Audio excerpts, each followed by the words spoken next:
나는 앨범에서 그 전의 사진들을 다 빼버렸어. 그렇게 내 기억을 도려낸 거야. 그리고 혹시라도 내가 널 특별하게 여기면 네가 그때 일을 기억해낼까봐 무엇이든 털어놓을 수 있는 사이가 되면 네가 그때 일을 물어올까봐 겁이 났어. 널 어떻게 대해야 할지 나도 혼란스러웠어. 엄마가 와들와들 떨었다. 그랬어도 운명은 내게 큰 유진이를 보내 내가 그 일을 알게 만들었다.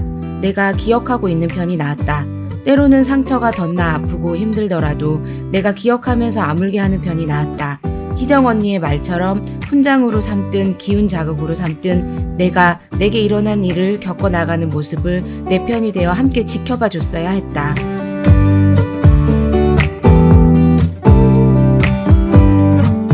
어른과 아이 그 사이 어디쯤에서 고군분투하고 있을 우리들의 사춘기에 대해 책으로 이야기를 나누어 보는 우리가 사랑하는 사춘기 우사사 19번째 시간 지금부터 시작하겠습니다. 안녕하세요. 우사사 19번째 시간 시작하도록 하겠습니다.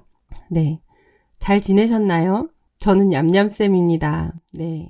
네, 잘 지내고 있는 박 사장입니다. 네, 요즘 너무 추워가지고 괴로운 쿠키입니다. 네. 쿠키님 추운 거 싫으세요? 네, 추운 거 싫어요. 요즘 발바닥에 넣는 핫팩도 되게 좋더라고요. 네, 저거 발이 시려우니까. 맞아요. 저 그거를 출산 때부터 완전 매년 애용하고 있습니다.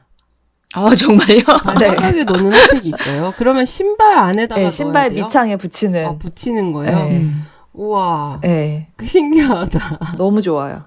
그것도 있고 이제 목에 이제 두르는 핫팩도 있고. 목에 두르는 핫팩도 있고. 오, 네. 등에 아예 이렇게 이렇게 따뜻하게 들어오는 전기 장판처럼 입는 조끼처럼 생긴 그런 것도 있더라고요.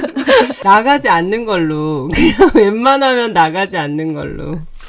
네. 오늘 저희가 준비한 책은 이금희 작가님의 유진과 유진이라는 소설이에요.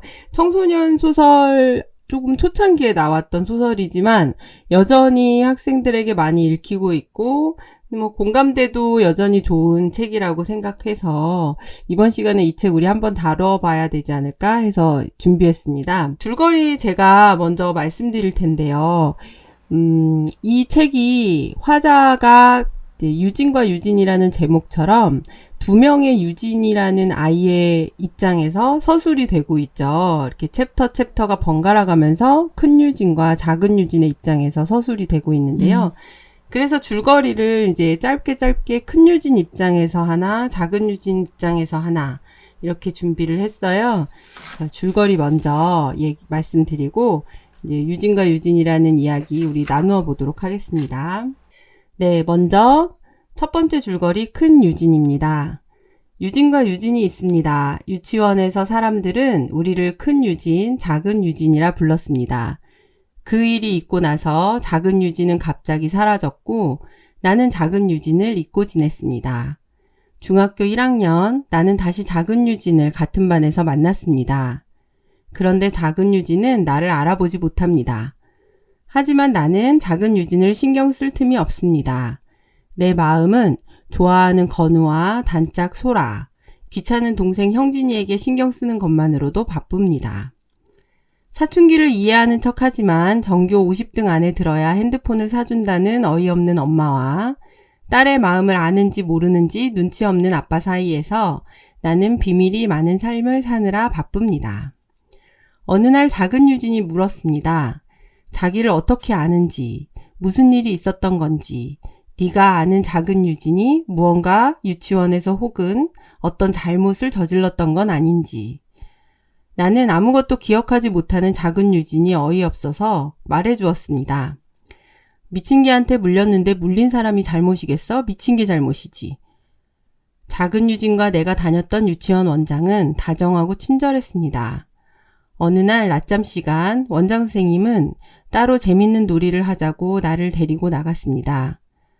불편하고 재미가 없었던 나는 다음부터 자는 척을 했고 그 뒤로 원장 선생님은 작은 유진을 몇 번 데리고 나갔습니다. 어느 날 작은 유진이 인형의 목을 자르고 다리를 찢었던 날, 그 후 조각조각 이어지는 부모들의 분노와 울음, 경찰서, 꺼내고 싶진 않지만 잊을 수 없는 기억들, 그 일을 작은 유진이 어떻게 하나도 기억하고 있지 못하는 걸까요? 건우와 영화관에 다녀온 후에 갑자기 건우가 소식이 없습니다.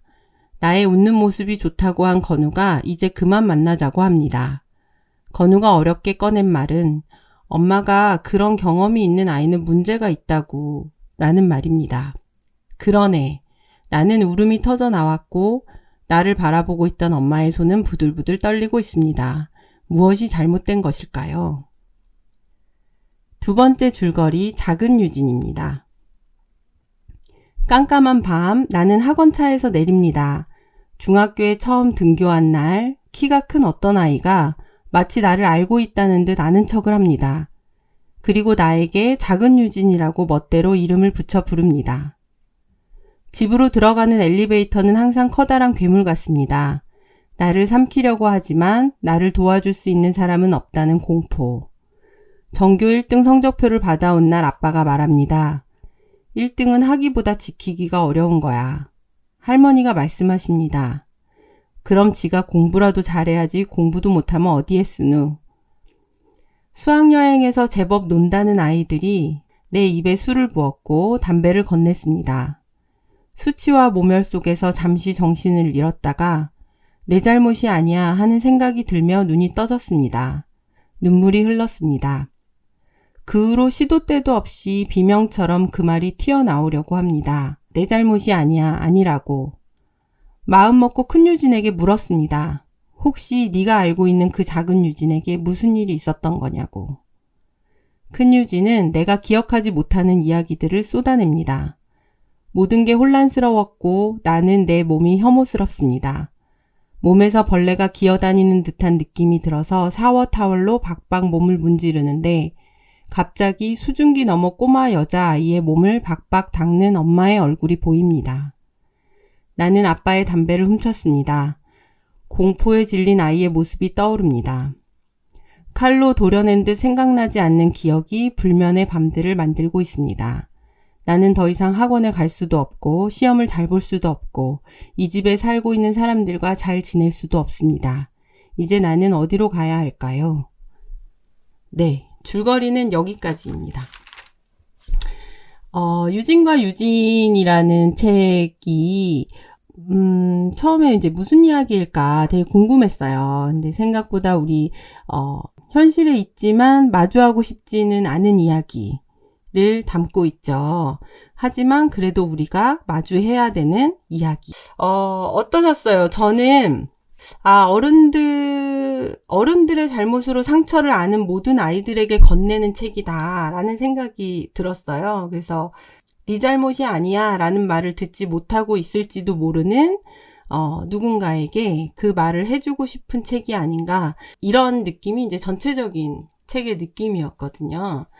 저는 질문거리를 많이 만들어내는 책이 좋은 책이라고 생각을 하거든요. 네. 근데 이 책은 물론 이 책이 이제 2004년도에 처음 이제 발표된 책이라서 지금 우리랑은 약간 시간적 간극이 있어요. 그 16년 사이에 많은 변화가 있었으니까 조금 차이가 있지만, 그럼에도 불구하고 이 책에서 주로 다루고 있는 사건과 관련해서 우리에게 이건 왜 이랬을까? 이 사람은 이때 왜 이랬을까? 또는 이런 일이 벌어지면 어떻게 행동해야 할까? 등에 대한 이런 질문거리들 또는 생각할 거리들을 많이 준다는 점에서 여러 가지 생각하면서 읽었던 것 같아요. 맞아요. 저는 좀 주제가 좀 무겁잖아요. 또 마음이 아프기도 하고.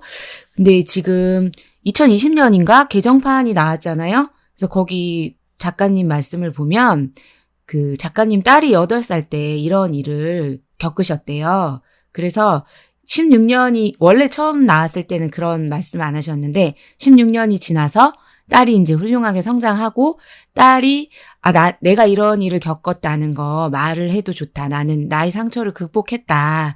다른 청소년들이 이런 일을 겪거나 아니면 상처를 받았을 때 어떻게 헤쳐나오는지를 좀 당당하게 보여주면 좋겠다라고 해서 그 작가님도 그런 사실을 밝혔다고 하더라고요.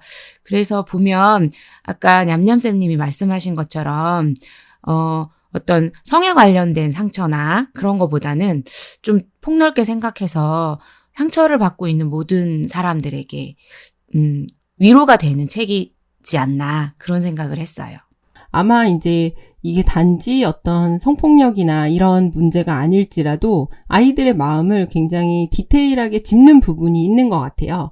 중간중간에 이제 부모하고의 관계라든지 여기서 나오는 자기 마음을 왜 우리 부모님들은 이렇게 생각하지? 라고 하는 부분. 그 다음에 사소하게는 이제 친구들하고의 관계 부분들도 나오잖아요. 단짝 친구와의 관계. 그 다음에 이제 짝사랑하는 남자아이와의 소통 방식, 뭐 이런 거라든지, 그런 것들, 뭐 학원을 다니는 문제라든지, 이런 것들이 세세하게 조금 현실적으로 많이 들어가 있어서 여전히 그런 부분은 많이 공감이 되고 있는 책인 것 같다라는 생각을 했어요. 그리고 어쩜 이렇게 16년이나 지났는데도 공감이 될 만큼 변하지 않는가 하는 부분, 이제 뭐 성적과 학원 이런 부분, 또 저는 되게 지금하고 많이 비슷하다고 생각했거든요. 그래서 그런 것도, 네네. 맞아요. 그런 것도 흥미롭게 생각하면서 읽었던 책이었던 것 같고요. 그러니까 큰 줄기와 사건도 생각해보고 그거에 덧붙여서 우리가 이제 사실은 아이들만큼이나 혼란스럽고 어려운 어른들의 모습을 아이들은 같이 바라볼 수 있고, 또 어른들 입장에서는 아이들의 생각을 좀 바라볼 수 있고 서로 도움이 되는 책이지 않을까라는 생각도 들기도 했어요. 우리 첫 번째 이제 같이 또 이야기해 볼 만한 게, 스토리의 되게 핵심적인 요소가 작은 유진의 기억이 사라진 거잖아요. 정말 그럴 수 있을까? 우선 처음엔 그 생각이 들었어요. 근데 의학적으로 그런 일이 있잖아요. 부분 기억 상실해버리는 그런 일들이. 예. 네, 충분히 가능한 일 같아요. 예. 그렇죠. 뭐 해리성 기억 장애라고 해야 되나? 그런 것도 있는데 인간이 자기 자신을 보호하기 위한 방법의 하나인 것 같아요. 왜냐하면 그렇게라도 기억을 잃어버리지 않으면 너무너무 괴로워서 살아가기가 힘든 거죠. 그리고 어쩌면 그 생각도 드는 거예요. 아이들의 기질에 따라서 사건을 받아들이는 상처의 깊이라든지 이런 것들이 좀 차이가 나는구나. 그 동일한 어떤 것들을 몇 명이 경험하는데 작은 유진이가 집에 와서 인형의 목을 자르고 뭐 다리를 찢고 뭐 이러면서 사건이 수면 위로 올라오게 된 거잖아요. 아이에게는 굉장히 더 상처가 크고 깊었던 걸 수도 있는 거죠. 다른 친구들에 비해서도 더. 그래서 이 친구가 굉장히 그러니까 그 기억이, 물론 이제 그거에 대처하는 부모의 자세에도 차이가 있었지만, 이 아이가 느끼는 상처와 공포나 두려움이나 이런 게 굉장히 컸구나. 다른 친구에 비해. 그래서 그게 더 잊혀지기가 쉬웠나? 이런 생각도 들기도 했어요. 그거에 대해서 이제 똑같은 일이 일어났을 때 큰 유진의 엄마와 작은 유진의 엄마의 태도가 다르기도 했지만, 이게 엄마의 태도 때문에 이 아이는 그거를 잊어버리고 이거는 기억하고 이렇게 보기만은 어려울 것 같더라고요. 네, 우리가 어떤 걸 경험했을 때 경험하면서 이게 끔찍하다는 걸 딱 각성하고 그 사건이 지나가는 거랑 그걸 각성하지 않은 상태에서 경험하는 거랑 또 이제 있잖아요. 그렇죠. 어떻게 보면은 작은 유진 그걸 각성하고 경험하기 때문에 더 끔찍함이 이제 그 매 순간순간 느껴졌고 이렇게 도려내고 싶은 기억이 되어서 이제 도려내진 그런 것 같다는 생각이 들었고, 큰 유진 같은 경우에는 당시엔 그걸 잘 몰랐던 거죠. 그 사건이 벌어지고 있는 맞아요. 그 순간에는 상황 자체를 상황 자체를 제대로 인지하지 못하고 있었기 때문에 그 매 순간이 항상 이제 고통스럽진 않았는데, 이제 나중에 다시 이제 생각해보고 다시 이제 이게 수면 위로 올라와서 이제 여러 가지를 경험하다 보니까 이거 끔찍한 사건이었구나라고 후폭풍이 오는 그런 케이스가 아닌가 하는 생각이 들었어요. 맞아요. 지금 쿠키님이 중요한 말씀하셨는데, 그거에 대한 인지 정도가 물론 그거를 인지하지 못하고 있던 상태여서 다행이었다라고 하기 어렵다는 것이, 큰 유진은 후폭풍이 왔죠. 그거를 언젠간 인지하게 되고 자기에게 일어났던 그 사건의 끔찍한 정도가 실질적으로 와닿은 거는 이제 건우라는 남자친구랑 같이 영화관에 갔는데, 큰 유진은 그 상처를 정말 많이 잘 이겨냈구나 싶을 정도로 밝게 자랐잖아요. 밝게 자라고 엄마 아빠도 그거에 대해서 계속 이야기를 해줬고 그건 네 잘못이 아니었고 하면서 그래서 오히려 그때 제대로 인지하지 못했을 때는 엄마 아빠가 나를 이렇게 사랑하다니 하면서 되게 좋아하기도 한 거예요. 큰 유진은 동생인 형진이만 사랑하는 줄 알았더니 나를 더 사랑하네 뭐 이러면서 어린 마음에 근데 지금 건우라는 남자친구를 좋아하게 되고 그러면서 이제 이 아이가 너무 아이답게 막 손에다 크림 바르고 그 얇은 비닐 장갑 끼고 자잖아요. 건우가 손을 잡을까봐. 너무 두근두근 설레하면서. 근데 영화관에서 건우가 손을 진짜로 잡으려고 했을 때 순간적으로 그걸 거부하고 굉장히 약간의 그 혐오스러운 느낌이 이렇게 뭐라 그럴까요? 몸에서 느껴지는 그 감각을 뭐라 그래야 되는 걸까요? 그게 딱 오면서 건우를 뿌리치게 되죠. 근데 왜 자기가 그랬는지 정말 아까 쿠키님이 말씀하신 대로 후폭풍이 밀려드는 거죠. 그때 건우가 손을 잡으면서 그 책에서 나오는 거는 그 거친 숨결? 건우의 숨결이 옛날 원장님이 자신에게 했던 그 숨결이랑 같이 떠올라서 더 이렇게 건우 손을 뿌리치고 이렇게 했다고 하는데, 계속 기억하고 있진 않았지만, 어느 순간 그 기억이 되게 불쑥 나타난 거죠. 네, 이 부분에서 손 잡으면서 무슨 거친 숨결 이러긴 했지만 못 느끼셨나요? 너무 이렇게 옛날에 처음 손잡을 때 영화관에서 좀 같이 너무 옆에 있으니까 숨결이 좀 느껴졌다. 그런 표현인 것 같아요. 영화관 그 거리도 좀 있는데 그 의자와 의자가 네. 어쨌든 그러긴 했지만 그러니까 이게 트라우마로 남은 거죠. 네네. 근데 그 트라우마로 남아서 또 저는 이 부분이 그 뒤에 줄거리 요약할 때 말씀해 주시긴 했지만 그 건우가 어쨌든 트라우마가 있는 아이와는 좋지 않을 수 있다라고 하면서 거부를 하잖아요, 이 관계를. 네. 그러니까 그거랑 이제 연결을 해서 생각을 하게 되는데 트라우마가 남아있다는 점에서 그건 또 사실이긴 하죠. 이 트라우마가 있는 자와 없는 자 사이에 차이가 있는 것은 또 사실이지만 이렇게 돼서 그 트라우마 있는 사람들은 이런 문제가 있어라고 하고 거부하는 어떤 현상이 발생을 하니까 여자 아이들의 엄마들이 보여줬던 것처럼 이 사실을 숨기고자 한다든지 아니면 어떻게든지 좀 감춰볼까 한 번은 했었잖아요. 이런 일로도 연결이 되지 않나라는 생각이 들었어요. 그러니까 연쇄되어 있는 거죠. 이런 현상들이. 사실 큰 유진이 이제 스킨십에서 굉장히 작은 스킨십이잖아요. 손을 잡는 거는 굉장히 작은 스킨십이라고 전 개인적으로 생각을 하는데 어쨌든 그런 스킨십에서 약간의 트라우마가 발현이 되었죠. 근데 이거를 연인으로서 만약에 연인이 된다면 연인이 좀 그거를 극복할 어떤 시간이라든지 아니면 좀 인내해주는 그런 기다림 이런 것들이 필요한 거잖아요.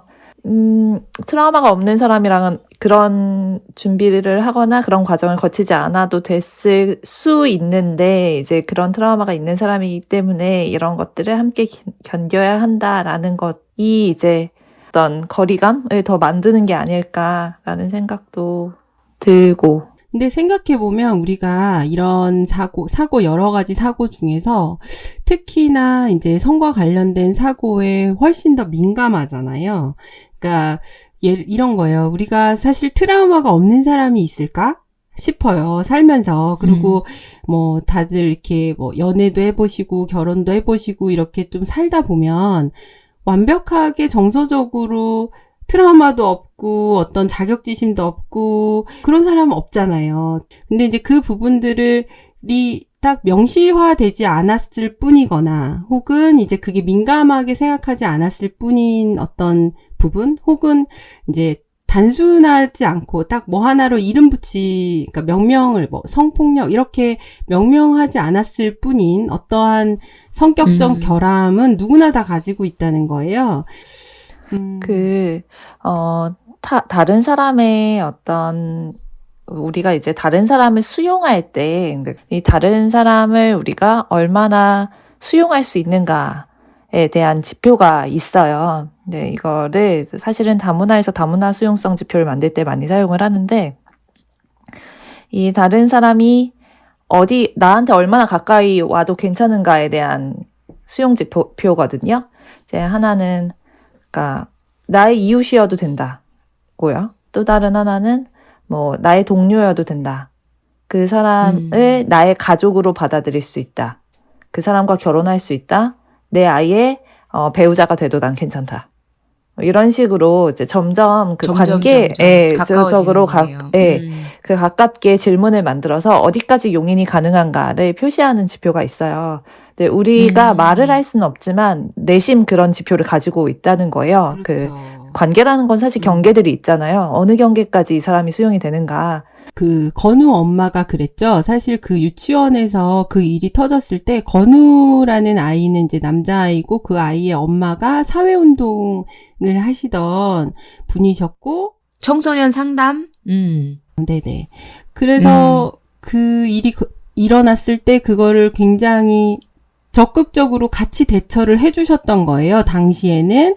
그래서 그 원장이 감옥에 갈 수 있도록, 그러니까 유야무야 해결이 되는 것이 아니라 제대로 처리가 되고 벌을 받을 수 있도록 도와주셨는데, 지금 현재 건우의 여자친구가 되니까 그거는 받아들이기가 어려우신 거예요. 그러니까 이게 사회적으로 나는 선한 사람이 될 수 있지만, 그 어렵고 힘든 그 피해자였던 사람을 도와줄 수는 있지만, 그 아이가 내 가족으로 받아들여지는 거는 허용이 안 되는 분이셨던 거죠. 방금 쿠키님이 말씀하셨던 것처럼 그 경계를 너무나 명확하게 보여줌으로써 그 큰 유진에게 상처를 주는 인물로 이제 나중에 돼버리는. 이 책에서 작은 유진이 이렇게 어떤 일을 겪었을 때 이 엄마가 작은 유진을 아프다고 느낄 정도로 빡빡 닦잖아요. 그렇죠. 그게 굉장히 이상한데, 네. 근데 또 왜 그랬는지 또 추측은 되잖아요. 그렇죠. 그러니까 그런 네. 정서가 우리 사회에 약간 있는 거죠. 우리 사회에 많이 남아있죠. 여전히, 그러니까 네. 제가 어렸을 때도 이제 제가 교복을 입었는데 교복 안에 속옷이 비치는 거예요. 근데 엄마가 저에게 엄청 뭐라고 하셨어요. 속옷이 비치니까 하나를 더 입어야 되는데 너는 왜 이렇게 입느냐고. 근데 저는 그걸 의식하지 못하다가 그렇게 엄마가 저에게 혼내셨을 때 되게 수치스러움이 느껴지는 거예요. 제가 잘못한 게 없는데도. 그러니까 마치 제가 잘못한 게 없는데도 어떤 문제가 일어나면 그게 내 탓인 것 같은 느낌이 드는 그런 분위기와 뉘앙스가 부모로부터 느껴지는 거죠. 그래서 제가 그때 너무 갑자기 부끄러움이 느껴지면서 막 속옷을 하나 더 껴입고 학교에 갔던 기억이 나요. 근데 지금 생각해보면 그게 뭐가 잘못이겠어요. 그러니까 그럼요. 입었는데. 다 입고 그리고 그게 왜 부끄러운 일이겠어요. 근데 그때는 마치 그렇게 하고 다니는 네가 잘못이야라는 그게 부모님에게도 있는 거니까 그런 시선이 여자아이들에게 왔을 때 느껴지는 자기가 잘못한 게 없는데도 가지게 되는 그런 수치나 그런 느낌이 저는 여전히 아직도 남아있다고 생각하고 그 인식은 진짜 좀 많이 계속 바뀌어야 되고 좀 다음 이야기로 넘어가 보면은요. 그러니까 스토리를 먼저 조금 더 말씀을 드리면, 작은 유진이는 자기가 전혀 몰랐던 어떤 자기의 기억의 일부분을 큰 유진에게서 듣게 되고, 그것의 사실 여부를 이제 확인하게 돼요. 외할머니를 통해서. 그러면서 자기의 기억이 어떻게 이렇게 송두리째 잘라졌을까에 대해 굉장히 분노를 느끼고, 인트로에서 이제 박 사장님이 낭독하셨던 그 부분처럼 이 상처를 이렇게 잘라내는 것이 아니라 그거를 같은 편에 서서 엄마가 자기랑 같은 편에 서서 그 상처가 어떤 흉으로 남든지 간에 겪어냈어야 했다라고 생각을 하죠. 그게 이제 작은 유진이의 분노인 거예요. 근데 이게 저는 이제 사실 이 부분 잘 모르긴 했었어요. 내 기억이 어떤 나쁜 일이 있었고 그게 도련해졌어요. 근데 그게 이 아이와 같은 분노로 느껴질까? 여기서 그냥 기억이 지워졌기 때문에 분노가 느껴지는 게 아니라 이거는 고의적으로 부모님과 함께 조부모님이 이 아이의 기억을 없애는데 강제로 없애는데 많은 역할을 한 거죠. 그리고 특히 엄마는 너가 이거를 기억하고 이 얘기를 입 밖에 내는 순간 엄마는 죽는다라고까지 얘기를 했기 때문에 이 아이 스스로 자기가 살기 위해서 기억을 지운 부분도 물론 뭐 너무 아픈 기억이니까 기억을 없앤 부분도 있겠지만 그것보다는 오히려 부모님이나 조부모님의 그런 역할이 너무 컸기 때문에 자기 스스로 기억을 지웠다기보다는 외부의 강압에 의해서 지워졌다. 그래서 나는 나의 상처를 돌볼 기회조차 없었다. 그래서 그게 더 강렬한 분노로 나타난 것 같아요. 그래서 소설에서 보면 소라가 자기가 소설을 쓰는 아이인데 소설이 없어졌거든요. 그 저장을 못 해가지고. 근데 굉장히 막 안타까워하고 슬퍼하고 막 그래요. 그래서 그걸 보고 큰 유진이 뭐라고 하냐면 자기가 쓴 가짜 이야기조차 없어졌을 때 저렇게 속상해하고 화를 내는데 작은 유진이는 자기가 실제로 겪은 일조차 모른다. 기억에서 사라졌다. 그게 작은 유진이의 뜻은 아니었으니 작은 유진이가 지금 얼마나 괴로울까 이렇게 이해하는 부분이 나오거든요. 그래서 저도 그 부분 보면서 되게 공감을 했어요. 저는 이 과정이 어떤 사춘기가 이제 심화되는 것을 보여주는 한 단적인 예가 되는 것 같아서 그런 생각을 했거든요. 그런 면도 있죠. 네. 네.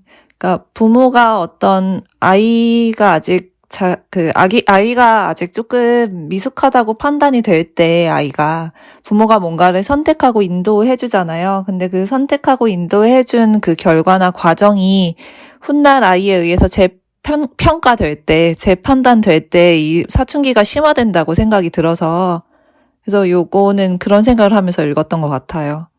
저는 그렇게 이해했던 것 같아요. 이 아이의 지금의 분노는, 그 기억을 도려낸 그 사건뿐이 아니라 그 외에 어떤 모든 생활 속에서도 느껴지는 엄마와의 거리가 있잖아요. 물론 그 도려내진 기억 때문이기도 해요. 그 사건 때문이기도 한데, 그것만 딱 도려내졌고, 지금 부모와의 사이나 조부모와의 사이가 나쁘지 않았으면 이 아이가 이렇게 분노스럽진 않았을 수도 있겠다라는 생각을 해서 그랬던 것 같아요. 그러니까 성적을 잘 받아야만 존재를 인정받을 수 있을 것 같은 집안 분위기, 그 다음에 아마 그 기억이 건드려질까봐 엄마가 이 아이에게 정서적으로 더 가까이 다가가지 못했던 것 같은데 거기서 느껴지는 엄마와의 정서적인 거리감, 그 다음에 이제 뭐 외줄타기 같다고, 계속 삶이 외줄타기 같다고 아이가 느끼잖아요.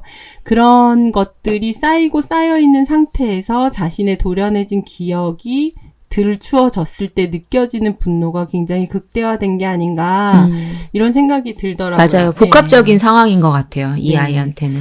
그런 생각이 좀 들었고, 여기서는 또 하나의 커다란 그 주제가 네 잘못이 아니야, 그러니까 내 잘못이 아니야 라고 내가 생각할 수 있도록 주변에서 그 이야기를 해주고 같이 그 이야기를 꺼내줘야 되는 누군가가 있어야 된다는 얘기를 끊임없이 하고 있죠. 근데 그게 결국에 위로로 이어지는 건데, 그 위로에 대해서도 우리가 같이 이 아이들이 그럼 어떤 방식으로 이 과정을 통과해내고 위로를 받는가에 대해서도 이야기할 수 있을 것 같아요.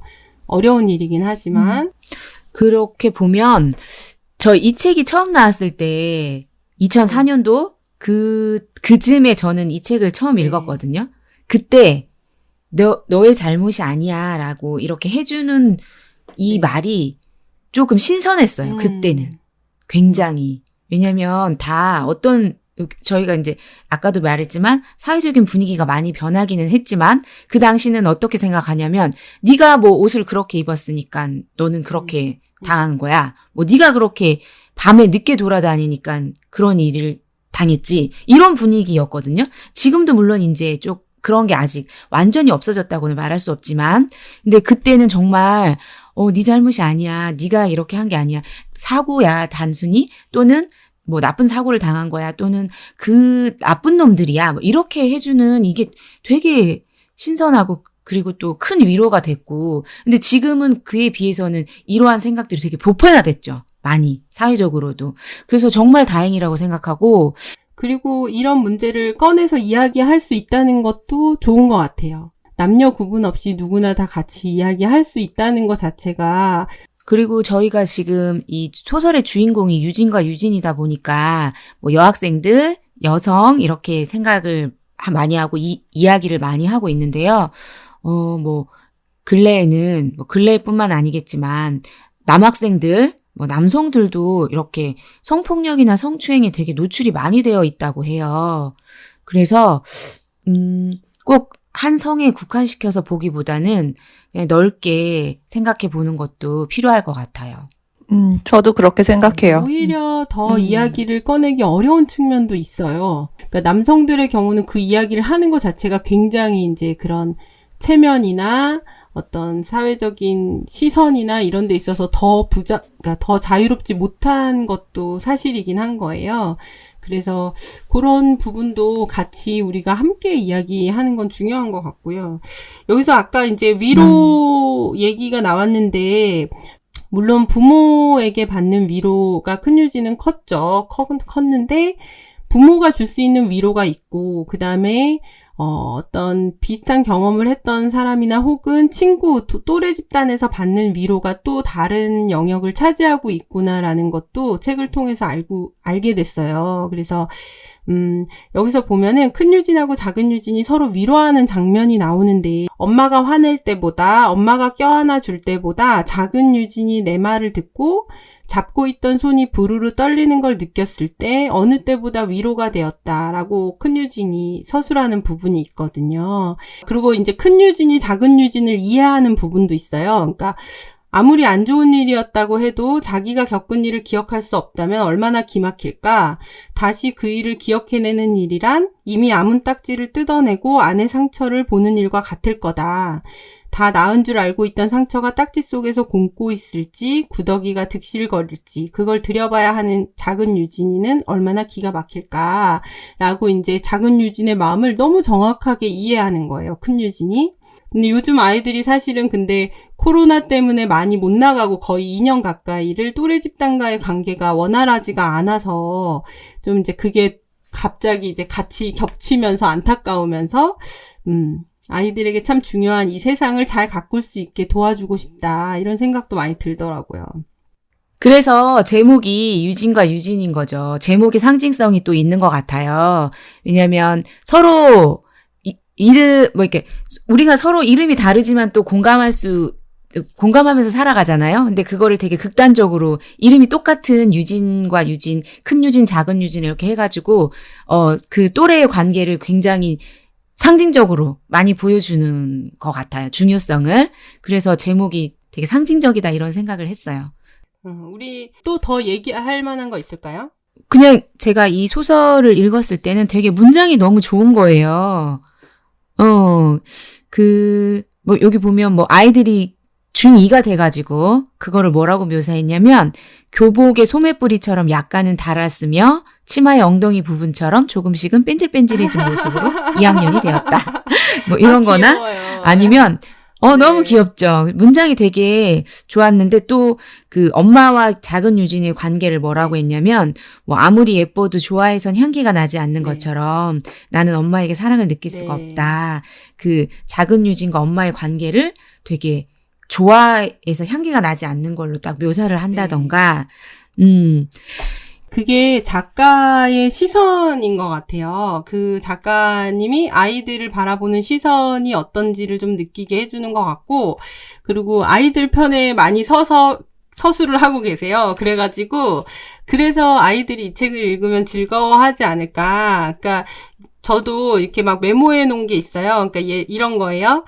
이제 엄마가 딸한테 남들은 딸이 크면 친구가 돼준다는데 라는 말을 들으면서 딸이 나는 뒷말을 듣지 않으려고 방문을 소리내서 닫았다. 어른들은 자식들에게 바라는 게 너무 많다. 어린 시절, 청소년 시절을 먼저 맞아요. 경험해 본 사람이 자식의 친구가 돼줘야지. 자식더러 아직 돼보지 못한 어른의 친구를 해달라니 어이가 없다. 뭐 이런 부분이 있어요. 근데 생각해보면 아이들 입장에서는 너무 요구사항이 많은 거예요, 부모들이. 그리고 다 맞아요. 자기들에게 이걸 이해해야 된다, 이렇게 생각해야 된다. 근데 아이들 입장에서 보면은 아이들이 해달라는 대로 엄마는 이해하거나 납득하지 않으면서 항상 억울하잖아요. 우리 청소년 아이들 항상 억울하잖아요. 그래서 그 심리를 너무 잘 담고 있어가지고 그런 재미도 굉장히 좋았고 말씀하시는 그런 문장 서술하시는데 그런 느껴지는 시선도 좋았던 것 같아요. 이 책은. 그럼 우리 마지막으로 접어두고 싶은 페이지 한 군데씩 읽고 마무리 네. 지어볼까요? 아, 그리고 이게 유진과 유진이 뮤지컬로도 나왔죠. 근데 그때 보러 나가지를 못했는데, 음악 감독을 가수 안예은 씨가 하셨고, 그래서 음악들도 다 되게 좋더라고요. 그래서, 나중에 다시 한번 기회가 생기면 뮤지컬도 보면 좋겠다 싶었는데, 좀 아쉽게 저는 지나갔어요. 못 보고. 그래서 그 음악 같은 것도 같이 찾아서 들어보시면 좋을 것 같아요. 저는 제가 뽑은 부분은 마지막 부분인데요. 결국엔 자기 상처를 보다듬고 그걸 치유해 나갈 수 있는 사람은 자기 자신인 것 같아요. 여기 보면 그런 면에서 유진이가 그 춤에 빠져들었잖아요. 그 부분인데요. 그래서 이 부분 한번 읽어볼게요. 작은 유진이가 눈을 감더니 노래에 맞춰 몸을 흔들기 시작했다. 작은 유진이의 춤은 그 애를 다른 세계로 데려다 놓은 듯했다. 작은 유진이는 더 이상 집에서 도망 나온 애가 아니었다. 학원 대신 춤추러 다니던 애도 아니었다. 어렸을 때 일어났던 일을 기억하지 못하는 애도 아니었다. 그래서 반항이든 자학이든 자포자기든 그래서 춤을 추는 아이가 아니었다. 그냥 춤이 좋아서 춤을 추는 아이일 뿐이었다. 춤은 그 애를 자기 자신으로 돌려놓았다. 춤을 추는 그의 표정은 편안하고 행복해 보였다. 그의 춤은 그동안 가슴에 묻어두었던 그의 언어 같았다. 저는 이 부분이 너무 좋았거든요. 어쨌든 작은 유진이도 자기 상처를 치유할 수 있는 작은 유진이만의 방법을 찾은 것 같아요. 그래서 그리고 지금 우리가 아이들을 초점으로 해서 얘기를 많이 했지만 사실 어른이라고 해서 상처받지 않는 건 아니거든요. 그래서 저는 그 뒷부분에 그 엄마가 자기가 그때 얼마나 고민스러웠는지 고백하는 부분이 참 좋았거든요. 그랬는데, 그거를 인트로에서 읽어주셔서, 그 부분을 읽어주셔서 다시 읽지 않아도 괜찮을 것 같아요. 맞아요. 이게 마지막에 유진이 엄마가, 그러니까 작은 유진이 엄마가, 유진이의 기대처럼 이렇게 막 안아주거나 이렇게 하지 못하세요. 끝까지 유진이의 기대만큼은 이렇게 다가와주지 못하지만, 하지만 그 유진이 엄마가 내적으로 겪는 그 아픔도 같이 서술이 되거든요. 그러니까 엄마의 한계인 거죠. 그 엄마의 한계. 그게 이제 고스란히 드러나고, 그 자체를 유진이가 이제 받아들여야만 할 것 같은 느낌으로 끝나죠. 그래서 이제 그런 부분이 굉장히 현실적이기도 하고, 실제 우리들의 어려움인 것도 맞는 것 같아요.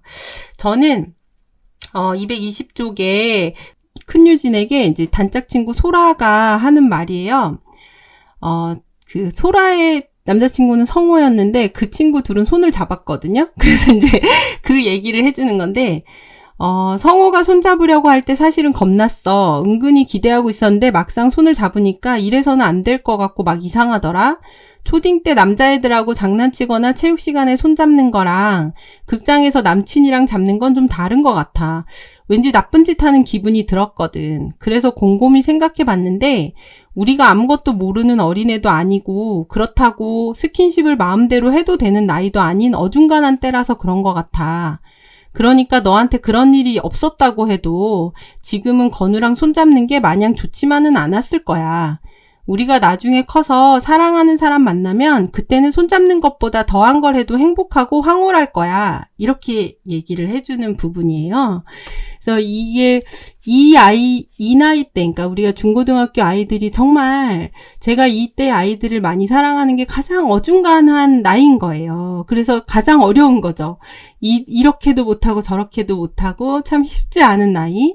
근데 그 나이대의 아이들만의 그런 모습이 전 너무나 사랑스러운데, 그걸 너무 잘 보여준 거예요. 그래서, 하나 더 말씀을 드리면, 커서 사랑하는 사람을 만났을 때 그런 어려움이 닥쳐도 자기가 극복해내야 하거나 사랑하는 사람이 다 수용해줘야 되는 건 아니다. 그러니까 이제 내 책임이고 사랑하는 사람의 책임이고 이렇게 가지 말고 이제 그 아이 둘이 손을 잡고 어려움을 헤쳐나가는, 그리고 여기서 작은 유진도 엄마도 내 편이 돼서 같이 그거를 헤쳐나가길 바랬던 거잖아요.